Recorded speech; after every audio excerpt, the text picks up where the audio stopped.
So hello everyone, welcome you all on the YouTube channel of Success Tree Himachal. I am नैना और आज का जो आपका topic रहने वाला है मेन स्पेसिफिक वो रहने वाला है अबाउट सस्टेनेबल डेवलपमेंट गोल्स.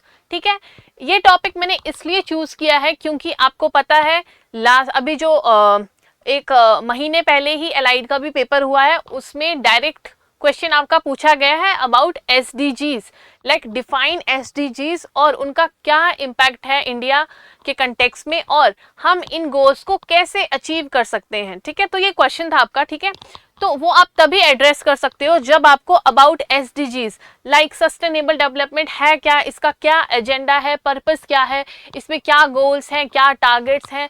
जब तक आपको ये पूरी डिटेल नहीं पता होगी you can not answer that question. ठीक है, तो इसको शुरू करते हैं. ठीक है, सबसे पहले तो आपको पता ही है कि सस्टेनेबल डेवलपमेंट में आपके गोल्स कितने हैं. 17 गोल्स हैं और 169 टारगेट्स हैं. ठीक है, ये जनरल हम पढ़ते ही हैं जब हम एनवायरनमेंट का मॉड्यूल पढ़ते हैं. ठीक है, तो देखो इसको करना कैसे, मैं आपको ब्रीफ हिस्ट्री पहले बताऊंगी. ठीक है, एक हिस्टोरिकल पर्सपेक्टिव बताऊंगी, उसके बाद मैं इनको प्रॉपरली बताऊंगी कि गोल नंबर 1 क्या है.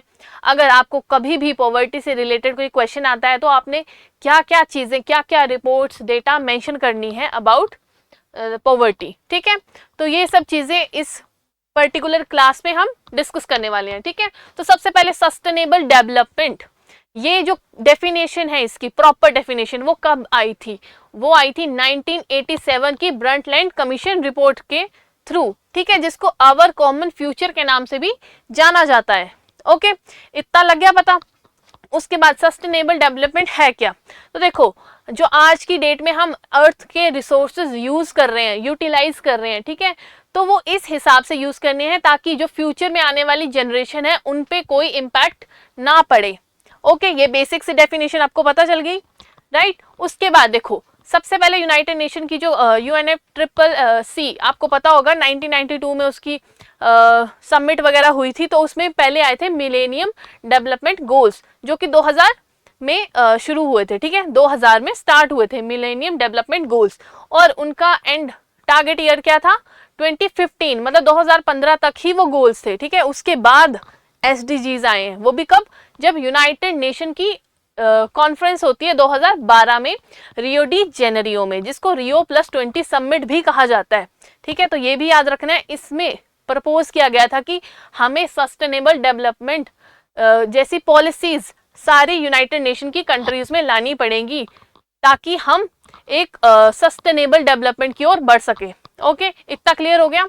उसके बाद 2015 में सस्टेनेबल डेवलपमेंट का गोल्स का पूरा फ्रेमवर्क बनाया जाता है 2015 में सितंबर. ठीक है, उसके बाद 2016 1 जनवरी 2016 को ये एसडीजीज इंप्लीमेंट किए जाते हैं सारी यूनाइटेड नेशन मेंबर कंट्रीज में. ओके, और इसमें ये चीज देखने वाली है कि जो सस्टेनेबल डेवलपमेंट गोल्स है 17 गोल्स हैं और 169 टारगेट्स हैं, लेकिन ये जो टारगेट्स और गोल्स हैं ये लीगली बाइंडिंग किसी भी कंट्री पे नहीं है. ठीक है, लेकिन हमें इनको अचीव कब तक करना है, 2030 तक, 2030 तक हमें इनको अचीव करना है. ठीक है, बट ये लीगली बाइंडिंग नहीं है. तो मैंने आपको जो हिस्टोरिकल बैकग्राउंड था, ठीक है, पर्सपेक्टिव था, वो सब बता दिया है. होपफुली आपको इतना क्लियर हो गया हो. ओके, अब देखो इसमें 17 गोल्स हैं. ठीक है, वो कौन कौन से एक बार मैं इनको बता देती हूँ आपको. ठीक है, उसके बाद हम डिटेल में भी पढ़ेंगे इनको. ठीक है, क्या आपने मेंस में यूज कैसे करना है. ओके, सबसे पहला है नो पॉवर्टी, मतलब सारी जो गरीबी है उसको हटाना है हमें. ठीक है, इक्वालिटी लानी है अमंग ऑल. फिर 0 हंगर, ऑलराइट. फिर है गुड हेल्थ एंड वेलबींग. उसके बाद है goal number 4 quality education, right. 5th आपका जेंडर इक्वालिटी और 6th आपका clean water and sanitation. 7th आपका affordable and clean energy. 8th one is your decent work and economic growth. 9th आपका industry innovation and infrastructure. 10th is reduced inequality. देखो 5th आपका gender equality और 10th आपका reduced inequality. 11th आपका sustainable cities and communities. ठीक है, 12th आपका responsible consumption and production. Okay, 13 will be your climate action और 14 है आपका लाइफ बिलो वाटर, जो कि ओशन में लाइफ है. ठीक है, और 15 आपका life on land. 16th is your peace, justice and strong institution, और 17 आपका पार्टनरशिप फॉर द गोल्स। ठीक है, और ये आपको एकदम से याद होने चाहिए, ठीक है, प्रॉपरली, कि पहला गोल कौन सा है, दूसरा कौन सा है, तीसरा कौन सा है। क्योंकि देखो आपके प्री के पेपर में डायरेक्ट पूछा जाता है कि SDG 1 कौन सा है, 2 कौन सा है, और बोलते हैं कि लिस्ट 1 को लिस्ट 2 से मैच करो। HPAS 2024 का ये प्रीवियस ईयर क्वेश्चन पेपर में आया हुआ क्वेश्चन है। तो ये चीजें आपने स्किप नहीं करनी है जो कि बार बार पेपर में पूछी जाती है। ओके, और ये हिस्टोरिकल बैकग्राउंड मैंने आपको अभी बता दिया, वही सब लिखा हुआ है। ठीक है, ये बाद में PPT मिलेगी तो आप एक बार पढ़ लेना। ओके, लेकिन अब आपको इसको मेंस के पर्सपेक्टिव से कैसे पढ़ना है वो देखते हैं। जैसा कि आपका पेपर में भी क्वेश्चन आया हुआ था मेंस का कि SDGs को हम कैसे अचीव कर सकते हैं इंडिया के कंटेक्स्ट में, क्या स्टेटस है आज की डेट में। ठीक है, तो ये क्वेश्चन था आपका। ठीक है, पहले तो आपने देखो क्या करना है, SDGs की डेफिनेशन बता देनी है, सस्टेनेबल डेवलपमेंट की डेफिनेशन बता देनी है, थोड़ा सा एक लाइन में आपने टाइम लाइन बता देनी है। ठीक है, ऐसे लिख देना है टाइम लाइन। ठीक है, उसके बाद यहाँ लिख देना है 1987 ब्रंटलैंड कमीशन रिपोर्ट। ठीक है, और इसके बाद कॉइन की थी ये टर्म। ठीक है, सस्टेनेबल डेवलपमेंट की। उसके बाद यूनाइटेड नेशन की कॉन्फ्रेंस हुई थी 2012 में, जिसको Rio+20 समिट भी कहा जाता है। ठीक है, उसमें सस्टेनेबल डेवलपमेंट गोल्स की पॉलिसी तैयार की गई थी। तो एक टाइम लाइन बता देनी है। उससे क्या होगा ना कि आपका आंसर जो होगा वो एनरिच लगेगा, कंटेंट अच्छा लगेगा, जो एग्जामिनर भी होगा उसको भी पता होगा कि जो स्टूडेंट है उसने काफी अच्छे से आंसर किया हुआ है पर्टिकुलर उसको। ठीक है, उसके बाद आंसर कैसे करना है कि कैसे हम इनको अचीव कर सकते हैं। तो आपने सारे के सारे गोल्स नहीं पिक करने हैं। ठीक है, कुछ सिलेक्ट करने हैं। जैसे अगर आपका क्वेश्चन 8 नंबर का है तो कम से कम आपने 5 से 6 गोल्स पिक करने हैं। ठीक है, उनको आगे एक्सप्लेन कर देना है कि इंडिया का भी स्टेटस क्या है इसमें, और हम क्या क्या गवर्नमेंट के इनिशिएटिव है, और आगे क्या इसकी फ्यूचरिस्टिक विजन बता देना है आपने। इससे क्या होगा ना कि आपका आंसर की वर्ड लिमिट भी नॉर्मल रहेगी और आपका आंसर भी प्रॉपर्ली एड्रेस हो जाएगा। ओके, तो देखो पहले चलते हैं हम नो पॉवर्टी पे। ठीक है, नो पॉवर्टी, आपको पता है अभी गवर्नमेंट जब कोविड हिट हुआ था, ठीक है, और लॉकडाउन लगा था, तो पता है ना आपको कि जो जितने लोग पॉवर्टी से निकले थे वो वापस पॉवर्टी लाइन में आ गए थे। ठीक है, तो देखो जो आपकी global MPI report, multi poverty index, ठीक है, जो कि ग्लोबल लेवल पे भी निकाली जाती है रिपोर्ट, और आज की डेट में इंडिया के कंटेक्स्ट में भी ये पर्टिकुलर रिपोर्ट निकाली जाती है, जिसका कौन निकालते हैं ये report, NITI Aayog with the help of UNDP। ठीक है, तो उसके क्या क्या इंडिकेटर्स हैं और क्या क्या स्टैंडर्ड है, ठीक है, वो आपको पता होना चाहिए। और इसकी की फाइंडिंग्स क्या थी, जो कि 415 मिलियन इंडियंस एग्जिटेड पॉवर्टी, मतलब इतने लोगों को पॉवर्टी से बाहर निकाला गया है। ठीक है, और ये डेटा कब का है, 2005 से 2021 का। ओके, और इससे रिलेटेड गवर्नमेंट स्कीम्स कौन कौन सी थी, देखो बहुत ही इंपॉर्टेंट क्वेश्चन, प्रधानमंत्री गरीब कल्याण अन्न योजना, ठीक है, जो कि आपका 2020 में लाई गई थी, जिसमें फ्री फूड ग्रेन डिस्ट्रीब्यूशन की गई थी। ओके, व्हीट और राइस की। ठीक है, तो इसको एक्सटेंड भी किया गया है अभी, कब तक, दिसंबर 2028 तक। ठीक है, 2028 तक इसको एक्सटेंड किया गया है। और इसमें फ्री फूड ग्रेन कितने भारतीयों को मिला है, कितने इंडियंस को इसका बेनिफिट हुआ है, 80 करोड़। ठीक है, 80 करोड़ इंडियंस को बेनिफिट हुआ है इस पर्टिकुलर स्कीम से। और एक और चीज, आपके HS 2024 के प्री में क्वेश्चन आया था कि प्रधानमंत्री गरीब कल्याण योजना कब तक एक्सटेंड की गई थी। ठीक है, तो देख रहे हो आप कि ये जो आप मेंस के लिए पढ़ रहे हो, ये कहीं ना कहीं प्री में भी क्वेश्चन इससे बन रहे हैं और ये डायरेक्टली पूछे जाते हैं। इसलिए मैं एम्फसाइज कर रही हूँ, इसलिए मैं ये सेम टॉपिक लेके आई हूँ, ताकि आपको पता चले इसकी रेलेवेंस क्या है, आपको प्री और मेंस को कैसे कंबाइन करके पढ़ना है। ठीक है, ओके, ये लग गया पता आपको। इसके बाद देखो नेशनल रूरल लाइवलीहुड मिशन, ये काफी पुराना मिशन है। ठीक है, इसमें 9 करोड़ विमेन्स जो कि SHGs होती है ना, सेल्फ हेल्प ग्रुप्स, इनको बेनिफिट हुआ है। ठीक है, तो पॉवर्टी से रिलेटेड ऐसे डील किया जा रहा है। इसके अलावा आपने एक और इनिशिएटिव सुना होगा, लखपति दीदी, है ना, लखपति दीदी और ड्रोन दीदी। आपने ये इनिशिएटिव सुने होंगे कहीं ना कहीं, क्योंकि जो इकोनॉमिक सर्वे और बजट है इंडिया का वहां पे भी ये स्कीम्स मेंशन की गई हैं। तो ये क्यों गवर्नमेंट विमेन को इतना एम्पावर कर रही है, ठीक है, रूरल सेक्शन में जाके, ताकि पॉवर्टी एलिमिनेट की जाए। ओके, और आपको पता है जो आपकी एक और स्कीम होती है, stand up scheme, stand up India scheme, ठीक है, स्टैंड अप इंडिया स्कीम, इसमें भी जो लोन्स प्रोवाइड किए जाते हैं कम इंटरेस्ट रेट पे, ठीक है, उसमें भी विमेन को ज्यादा फैसिलिटीज प्रोवाइड की जा रही हैं। तो ये आप देख रहे हो कैसे इंटरलिंक करके आप एक अच्छा आंसर लिख सकते हो, ठीक है। और ये सारी स्कीम्स आई एम श्योर आपने सुनी हुई होनी, ठीक है, nothing new in this.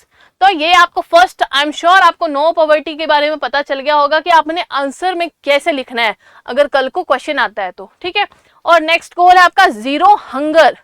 Okay, तो देखो इंडिया में आपको पता है अंडर नरिशमेंट, माल न्यूट्रिशन, अनीमिया जैसी कितनी बीमारियां हैं, मतलब कितने डिजीजेस हैं जो आज की डेट में इंडिया में है। इसी के करके जो आपका ग्लोबल हंगर इंडेक्स है, ठीक है, इसमें इंडिया का रैंक क्या था 2024 की रिपोर्ट में? रैंक था आपका 105 out of 127 countries. Although government ने रिजेक्ट किया है इसको, इंडेक्स को, क्योंकि उनके अकॉर्डिंग ये जो मेथोडोलॉजी है वो प्रॉपर नहीं है, डेटा एक्यूरेट नहीं है। तो ये चीज भी आपको कंट्रोवर्शियल स्टेटमेंट है, आपको पता होनी चाहिए, क्योंकि कल को ये क्वेश्चन भी पेपर में आ सकता है कि ग्लोबल हंगर इंडेक्स क्या है, इंडिया का रैंक क्या है और इंडिया का स्टैंड क्या है।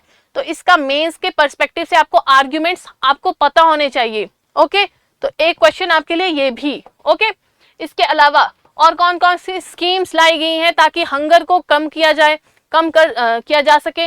आपको पता होगा पीएम पोषण शक्ति निर्माण अभियान, जिसको पहले मिड डे मील स्कीम बोला जाता था ना, 1995 से शुरू थी वो scheme, mid day meal scheme, उसको चेंज कर दिया, उसका नाम चेंज कर दिया है आज की डेट में प्रधानमंत्री पोषण शक्ति निर्माण योजना, ठीक है। इससे कितने चिल्ड्रंस को बेनिफिट हुआ है? 11 करोड़ अप्रोक्सीमेट। ओके, इसके अलावा आपको पता है फूड ग्रेन प्रोडक्शन, जो इंडिया में स्टोरेज की कैपेसिटी है वो कम है, जबकि फूड ग्रेन तो काफी आता है। आपको पता है ना, public distribution system, PDS system के थ्रू जो राइस और व्हीट को स्टोर करती है, मतलब एक प्रॉपर प्राइस पे, ठीक है, गवर्नमेंट बाय तो कर लेती है, लेकिन स्टोरेज कैपेसिटी उतनी नहीं है, जिससे नुकसान होता है बहुत ज्यादा, ठीक है।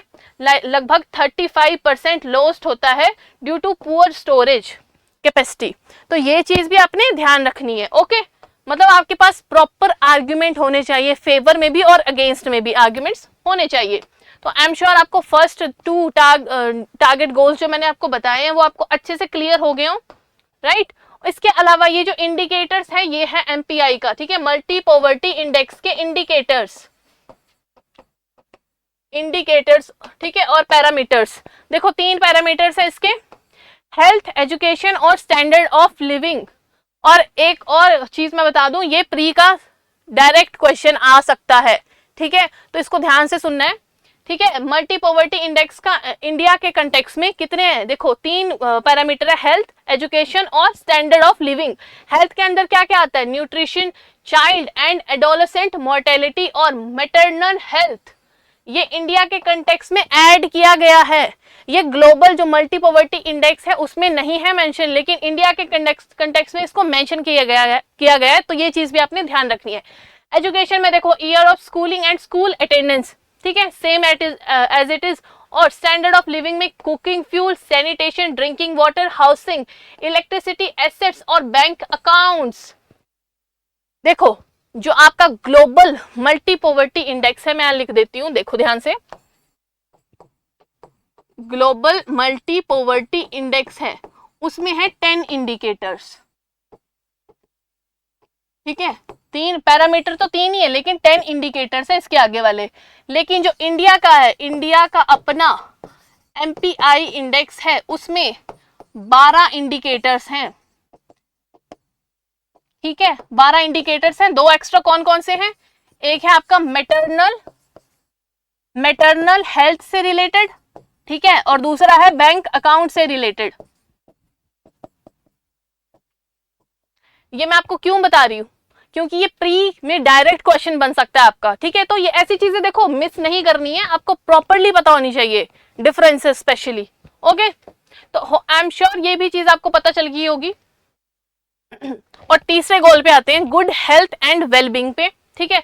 इसमें देखो आपका जो आयुष्मान भारत प्रधान PMJ योजना है, ठीक है, 30 करोड़ भारतीयों को फायदा हो चुका है। इसमें क्या होता है, 5 लाख तक का पर फैमिली इंश्योरेंस प्रोवाइड किया जाता है, 5 लाख का। मतलब अगर आप आपका कोई भी फैमिली का मेंबर अगर कोई भी उसका इलाज 5 लाख तक जा रहा है तो वो गवर्नमेंट पे करेगी, चाहे आप प्राइवेट हॉस्पिटल में चले जाओ या गवर्नमेंट हॉस्पिटल में, ठीक है, पर्टिकुलर सेगमेंट का। तो ये भी चीज आपने ध्यान रखनी है। और हिमाचल के कंटेक्स्ट में क्या है, ये PM केयर फंड, ठीक है, PM केयर स्कीम का नाम है हिमाचल के कंटेक्स्ट में, ठीक है, जो कि सबके लिए है, लेकिन आपको एनुअल एक पर्टिकुलर अमाउंट पे करना पड़ता है, ओके।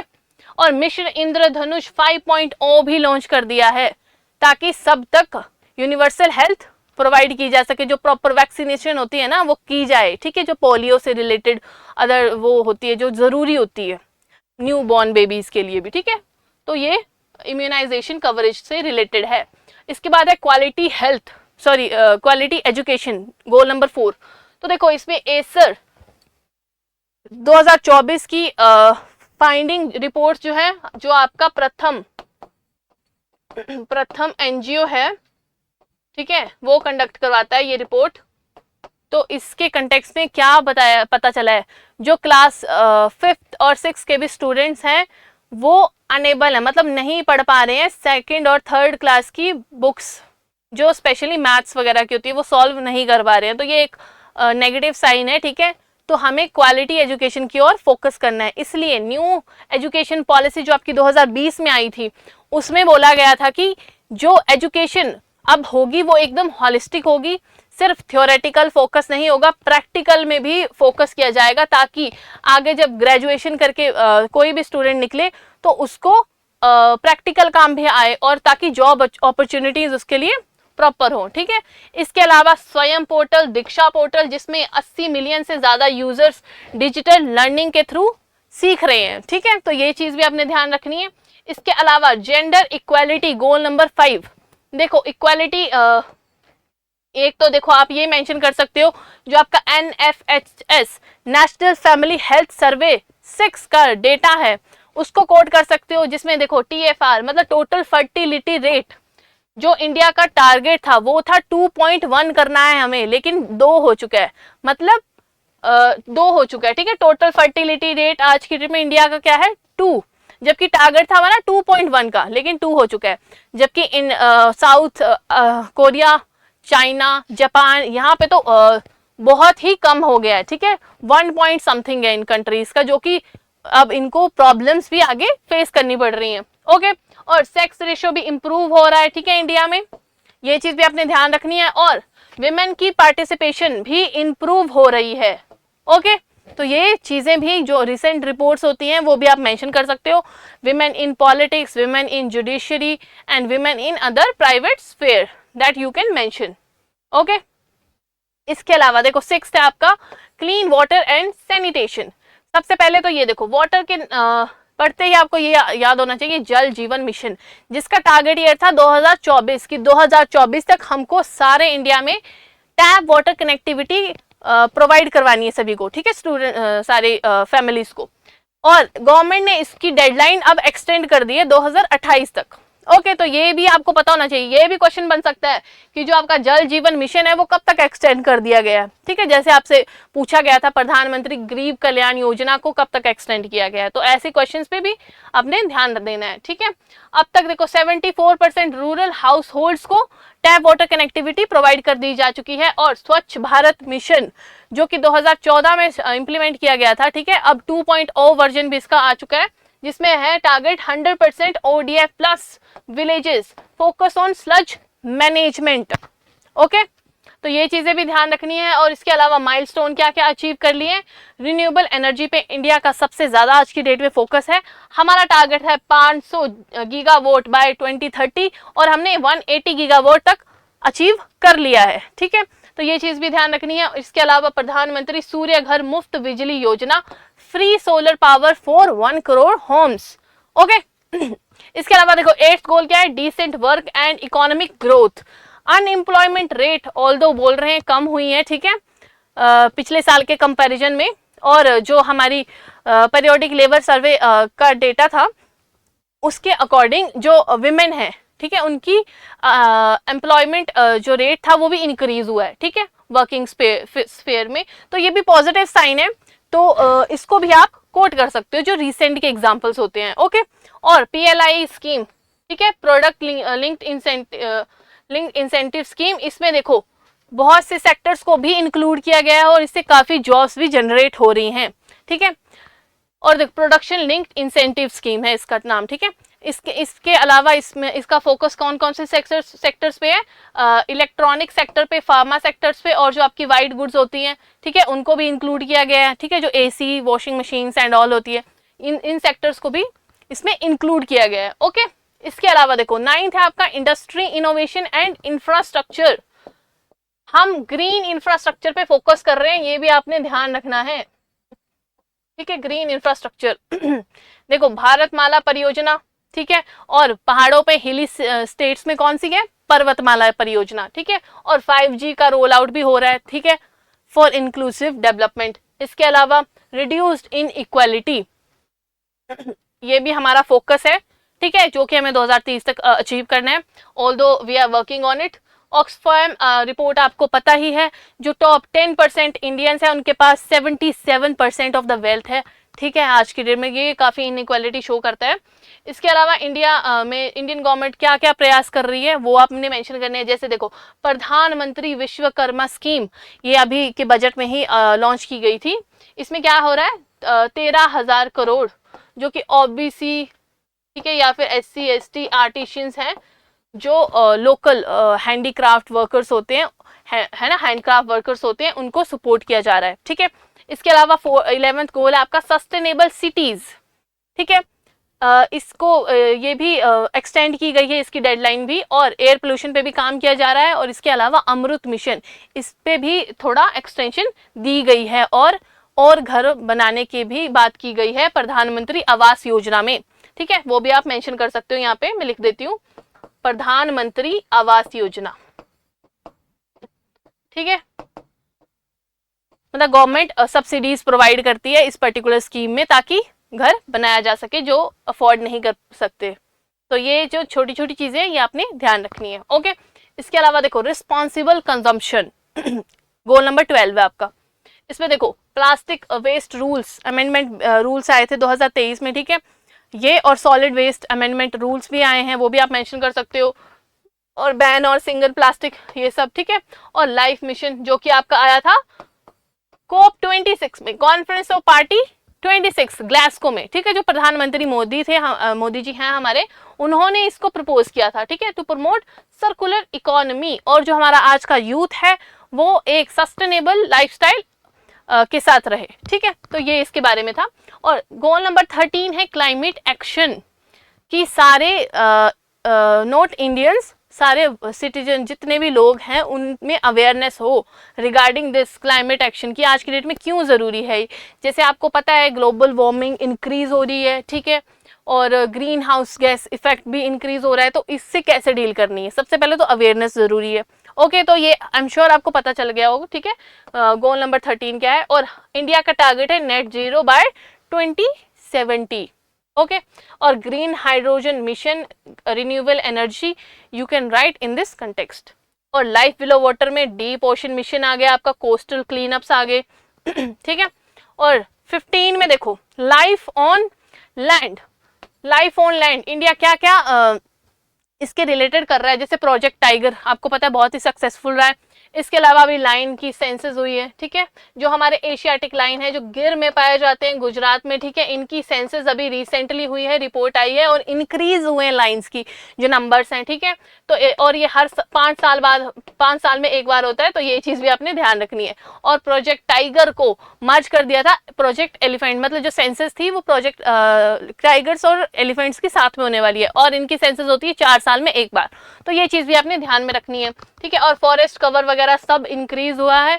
और आपने जो अभी Indian state of forest report की जो न्यू फाइंडिंग्स आई है, ठीक है, न्यू फाइंडिंग्स आई है, उसको एक बार रीड कर लेना है, ठीक है। और उसमें आपने प्रॉपरली बताना है कि आपकी जो forest cover, tree cover, mangrove cover कितना इंक्रीज हुआ है, क्या हुआ है, सब कुछ आपको प्रॉपरली पता होना चाहिए, ठीक है, ताकि आप वो इजीली मेंशन कर सको।